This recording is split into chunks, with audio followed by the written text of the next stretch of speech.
Radhe Radhe. Good morning. सुबह के बज रहे हैं 7 और मैं यहाँ पे आज बना रही हूँ पालक की पूड़ियाँ। इतनी जल्दी नाश्ता मैं इसलिए बना रही हूँ, दो बहुत बड़े कारण हैं। पहला कारण ये है कि आज द्वादशी है, मतलब कल पंडित जी का व्रत था और जिस दिन द्वादशी होती है ना उस दिन जो है ना हमारे घर में जल्दी जो है ना नाश्ता वगैरह बन के तैयार हो जाता है। और दूसरा बड़ा कारण ये है, बेटू को अपने ट्यूशन जाना है तो फिर उसके लिए मैं जो है ना टिफ़िन पैक करती हूँ। तो मैं यहाँ पे पालक की पूड़ियाँ बना रही हूँ और हाँ, मैं नहा कर ही हमेशा खाना बनाती हूँ, तो आप ये मत सोचना कि मैं बिना नहाए बना रही हूँ। नहा लिया है लेकिन अभी मैंने ठाकुर जी की पूजा नहीं की है क्योंकि अभी थोड़ा बेटू को थोड़ा जल्दी जाना था ना, तो इस चक्कर में जब बेटू को थोड़ी जल्दी होती है ना तो फिर मैं भगवान को थोड़ा लेट ना स्नान करवा देती हूँ, क्योंकि बच्चे जब लंच वगैरह ले जाते हैं ना तो फिर मेरे को पूरे दिन जो है ना बिल्कुल टेंशन नहीं रहती है।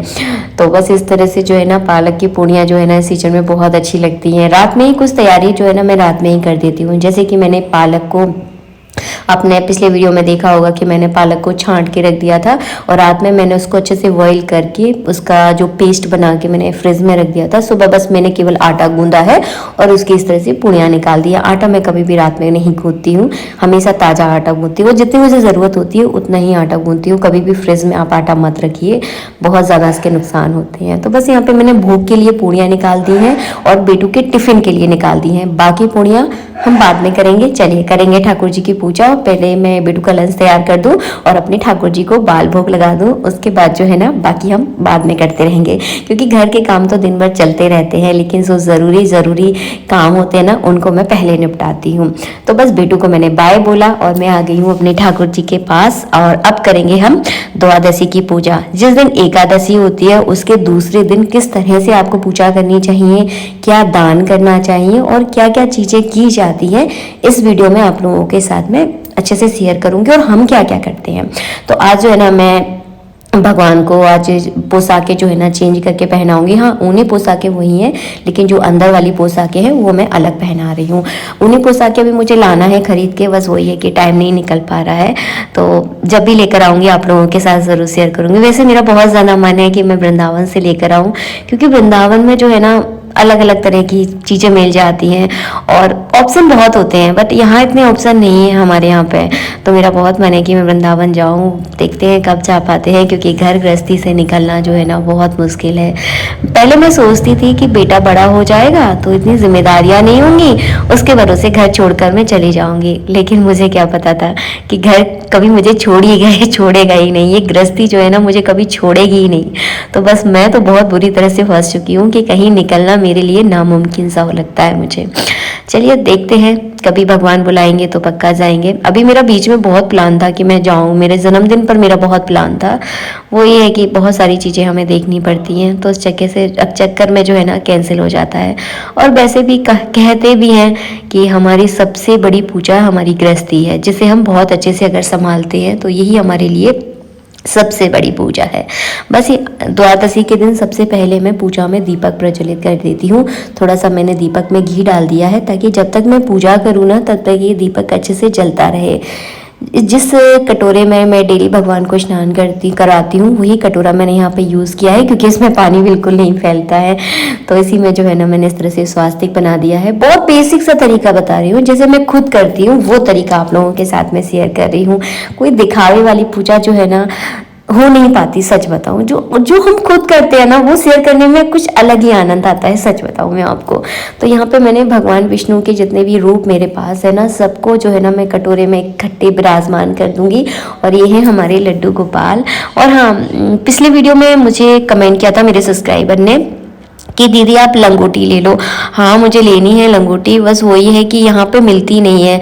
मैंने यहाँ पे देखी थी लेकिन हमारे लड्डू गोपाल के हिसाब से बहुत बड़ी थी, तो फिर वो बड़ी अच्छी नहीं लगती है देखने में, फिर वो निकल जाती है।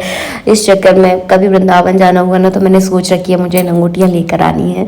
तो मैंने भी ये चीज़ सोच रखी है तो पक्का मैं जब वृंदावन जाऊँगी ना पक्का लेकर आऊँगी। बस यहाँ पे मैंने भगवान को स्नान करा दिया है। हल्के गुनगुने पानी से ही आजकल मैं भगवान को स्नान करा रही हूँ। वैसे द्वादशी पर जो है ना भगवान को पंचामृत से भी स्नान कराते हैं, लेकिन भी बहुत ठंड हो रही है तो ठंड में जो है ना मैं बहुत कम स्नान करवाती हूँ पंचामृत, क्योंकि दही बहुत ठंडा होता है और अक्सर फ्रिज में ही रखा होता है दही, तो मतलब मेरी इच्छा नहीं होती। अगर आप दही अगर बाहर अगर आपने जमा के रखा है तो आप पंचामृत से स्नान ज़रूर करवाएं द्वादशी पर, लेकिन मैंने नहीं करवाया है क्योंकि दही बहुत ठंडा था तो मेरा मन नहीं किया। यहाँ पर मैंने सभी भगवानों का अच्छे से श्रृंगार कर दिया, सबको मैंने बढ़िया से इत्र लगा दिया। ये देखिए ये वाला चंदन जो है ना, जो मैं लगा रही हूँ, शायद आपने इसका लेबल देखा हो, बहुत ही बढ़िया वाला चंदन है। मतलब इसकी खुशबू ना आपको मजा आ जाएगा पूजा करते समय, सच बता रही हूँ, बहुत ही है। और ये घुला हुआ आता है, मतलब इसमें आपको पानी या गुलाब जल डालने की कोई ज़रूरत नहीं है, बहुत बढ़िया चंदन है। वही होता है जब मैं वीडियो बनाती हूँ, जब मुझे याद आता है कि आप लोगों को दिखा दूँ, तो हो सकेगा तो पिछले वीडियो में दिखा दूंगी। वैसे बहुत अच्छा चंदन है। आप बोलोगे ना कि जहाँ पूजा पाठ का सामान मिलता है वहाँ अगर आप बोलोगे ना कि हमें घुला हुआ पेस्ट वाला चंदन चाहिए, तो वो देंगे आपको पेस्ट वाला चंदन। ये चंदन बहुत सही रहता है, सच बताओ। जो घोलने वाले चंदन से तो काफ़ी अच्छा रहता है। जो लोग गृहस्थी वाले हैं ना, जिनके पास सुबह सुबह इतना ज़्यादा टाइम नहीं होता ना, वो आप इसको यूज़ कीजिए, बहुत बढ़िया अच्छी खुशबू आती है इसको। जब मैं इसको अपने माथे पर लगाती हूँ ना, बहुत ठंडक सा मिलता है मुझे। और हाँ, द्वादशी के दिन जो है ना, भगवान को जो है ना सबसे पहले चावल चढ़ाए जाते हैं। तो मैंने 1 कटोरी चावल ले लिए हैं। आप चाहें तो द्वादशी के दिन अगर आप चावल बनाते हैं तो और भी अच्छा है। आज मेरे घर में नाश्ते में तो मैंने पूड़ियाँ बनाई हैं, तो मैं 1 कटोरी चावल जो है ना हर द्वादशी पे ज़रूर चढ़ाती हूँ। तो मैंने एक छोटी सी कटोरी ले ली है। अगर आप बड़ी कटोरी भी लेना चाहते हैं तो ले सकते हैं, वो आपकी इच्छा है, आपकी श्रद्धा है। तो मैंने 1 कटोरी चावल लिए हैं। इसमें आपको दक्षिणा ज़रूर रखनी है, तो 11-21 रुपये इसमें दक्षिणा आप ज़रूर रखें। मैंने नहीं रख पाई थी क्योंकि बस मेरा यही है कि मैं एक जगह बैठ जाती हूँ ना, तो मुझे उठने में बड़ा प्रॉब्लम होती है कि ठंड में मुझसे उठा नहीं जाता है। तो आप इसमें दक्षिणा जरूर रखने। और इस 1 कटोरी चावल को जो है ना मंदिर में दान किया जाता है। तो 1 कटोरी चावल आप द्वादशी के दिन भगवान को जरूर अर्पित करें। और इसमें आपको तुलसी डालनी है और तुलसी से जो है ना भोग लगाया जाता है चावल का। वैसे तो मैं कई बार द्वादशी के दिन चावल ही बनाती हूँ भोग में, लेकिन कच्चे चावल दान के लिए ज़रूर निकाले जाते हैं। तो यहाँ पर जो मैंने 1 कटोरी चावल निकाले हैं, मैंने दान के लिए निकाले हैं। इनमें दक्षिणा रखकर जो है ना मैं इन चावलों को दान कर दूंगी। और भोग के लिए जो है ना अलग से चावल बनाए जाते हैं, जो कि आज मैंने नहीं बनाए हैं। आज मैंने भोग में पूड़ियाँ बनाई हैं। जब भी आपके घर में ऐसा हो कि अलग नाश्ता बने, तो आप जो है ना इन्हीं 2 चावलों के टुकड़ों को अपने मुंह में आप डाल दीजिए। इससे ही जो है ना कच्चे चावल या पके चावल से ही जो है ना पारण किया जाता है। उसके बाद जो है ना आप घर में कुछ भी जो भी आपके घर में बना है वो आप खा सकते हैं। और एकादशी के व्रत में जो है ना नेक्स्ट डे यानी द्वादशी के दिन चावल का अगर आप दान करते हैं तो आपके लिए ये व्रत और भी ज़्यादा लाभदायक होता है। इसमें दक्षिणा आप ज़रूर रखें और कम से कम इतने चावलों का दान करना है कि किसी के एक दिन का भोजन ये बन पाए। तो इन चावलों में मैं और चावल मिलाकर जो है ना दान कर दूंगी, अपने घर के मंदिर के आसपास कर दूंगी। आप चाहें तो अपने किसी मानदान को भी दान कर सकते हैं। तो वो आपकी इच्छा है, आपकी जैसी सुविधा हो उस हिसाब से आप दान करें, लेकिन दान जरूर किया जाता है चावलों का और चावल से ही जो है ना आपको पारण करना है। इसके बाद पंडित जी भी उठ गए थे, बस इनका हवन ही रह गया है, तो ये फटाफट अपना हवन करेंगे। इसके बाद जल्दी से पारण कर देते हैं, क्योंकि कहते हैं कि प्रदोष काल लगने से पहले जो है ना एकादशी के व्रत का पारण हमें कर लेना चाहिए। तो इसीलिए जो है ना मैं जल्दी जल्दी करती हूँ ताकि समय से जो है ना पंडित जी के व्रत का पारण हो पाए। और हाँ, मैं एकादशी का व्रत नहीं करती हूँ, अभी तक मैंने शुरू भी नहीं किया है और देखते हैं। मैं व्रत ऐसे चालू नहीं करती, सच बताऊँ, मैं बहुत सोच समझ के करती हूँ। मैं आपसे भी कहती हूँ कि हमेशा सोच समझ के व्रत चालू कर दिए। कभी हम किसी को देख कर चालू कर देते हैं तो वो हमारे लिए बहुत दिक्कत पड़ता है। फिर आगे अपनी कैपेसिटी के अनुसार आप चालू करें, व्रत को देख लें, आप अगर कर सकते हैं तो जरूर करें। इसके बाद जब तक इनकी हवन हो रहा था तब तक जो है ना मैंने तुलसी माता की भी पूजा कर ली है। तो यानी मैं पूजा पाठ से एकदम फ्री हो गई हूँ।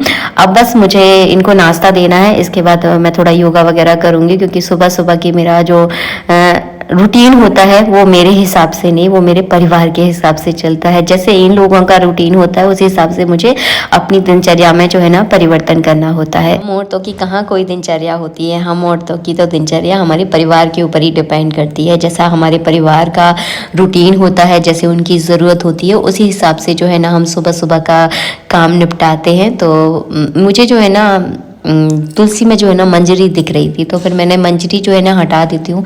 अगर आप तुलसी की मंजरी समय समय पर अगर हटाते रहते हैं तो इससे आपकी तुलसी कभी नहीं सूखेंगी, और यकीन मानिए बहुत हरी भरी तुलसी जो है ना आपके घर की होंगी। कुछ लोग मुझे कमेंट करते हैं दीदी हमारी तुलसी सूख गई है। घर में तुलसी सूखना बहुत अशुभ संकेत होते हैं, कहीं ना कहीं कुछ ना कुछ आप लोग के जीवन में ऐसा बुरा होने वाला होता है, उसी के कारण जो है ना तुलसी सूखती है। तो अपने घर की तुलसी आप कभी मत सूखने देना।